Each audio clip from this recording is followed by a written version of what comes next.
What is going on, Jet fans? Matt O'Leary back with another video. In today's video, I will be breaking down what we learned from Wild Card Weekend and why it showed exactly what the New York Jets need for 2024 for them to have success.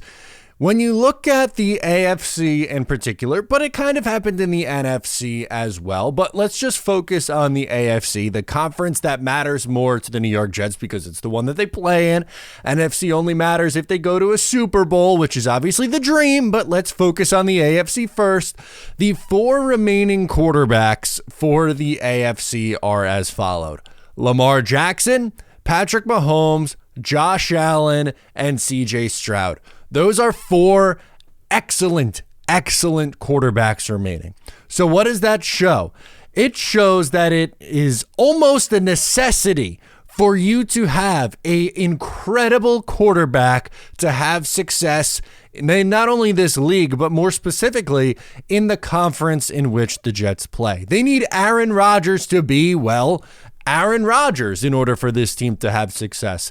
That's what they are banking on, and that is why it's so important for Aaron Rodgers to come back not only fully healthy, but to play at a high level. In the first round, we saw a lot of teams who came in with stellar defenses, unfortunately, get the crap kicked out of them. That's the only way to describe it when looking at these specific teams. And the Jets finished third in the league in defensive DVOA, which is great. I'm glad the New York Jets have a good defense, but you need more than just a good defense in order to have success. There's an old adage, defense wins championships. And in 2024, while it's important to have a good defense, it's more important to have a successful offense in 2024. Let's take a look at some of these defenses. Cleveland had the number 2 defense in defensive DVOA.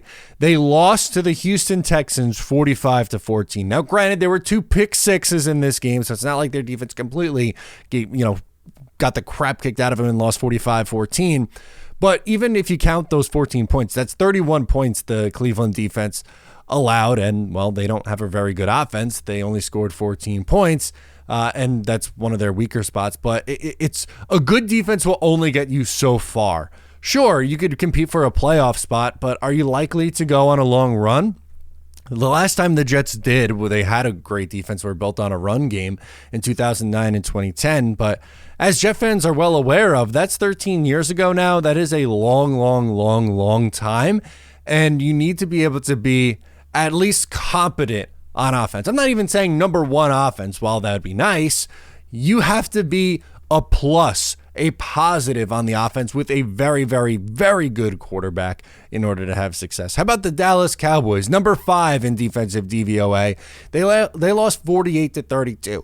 Now, granted, there was also a pick 6 in this game thanks to Dak Prescott, but 41 points allowed from that defense that was blowing teams out of the water in that building. In Dallas, all year long, all that team did was kick the crap out of teams at home in that building with that defense, and the offense was putting up points. The offense still put up points. They dropped 30, on the Green Bay Packers, which I was expecting. I thought the Packers would lose this game. I thought they'd lose like 30-14, something like that. But no, not the case. 48-32 win over the Cowboys. So another strong defense goes down. And then even just looking back at the AFC with the Pittsburgh Steelers, number 6 in defensive DVOA. Yes, they were without TJ Watt, but still 31-16 loss.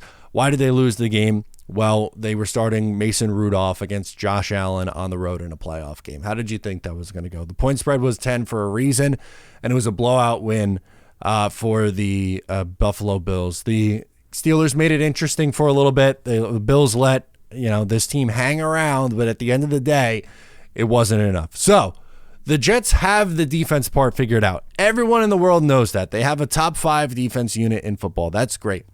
But I really don't want to hear any complaints about this defense, or while the season was going on, and any time people would nitpick this Jets defense. Oh, in this instance, they gave up a big play. Or, oh, in this instance, this thing happened. Well, they still ended up finishing 3rd in the league in defensive DVOA, so a top 3 defense. And That is like my analogy that I used all year long was like if you have this car and you're complaining about a scratch on your fender when you don't have an engine, and the not having an engine is having the worst offense in football. Aaron Rodgers needs to come back and play at a high level to save this team because they don't have the offensive coordinator. They have Nathaniel Hackett. Their offensive staff is underwhelming. Sure, the offensive line and wide receiver room you would hope improves going into next year in 2024 because of, well, free agency, the NFL draft, trades, all that stuff, and all that room for potential growth. But you also need Aaron Rodgers to play at an elite level in order for the New York Jets to have success. So that's what we saw in Wild Card Weekend. The blueprint was pretty much out there. Yes, having a good defense helps. Look at what Tampa Bay was able to do. Shout out Todd Bowles for shutting down the Philadelphia Eagles and making life extremely hard on Jalen Hurts because the Eagles could not pick up a blitz all year, apparently. But moral of the story is you need to have an elite quarterback, and the Jets need Aaron Rodgers to play at an elite level for them to have a shot next year. That's the biggest takeaway from this Wild Card Weekend. Let me know your thoughts down below in the comments. Once again, I am Matt O'Leary. Subscribe if you're new. I'll catch you next time.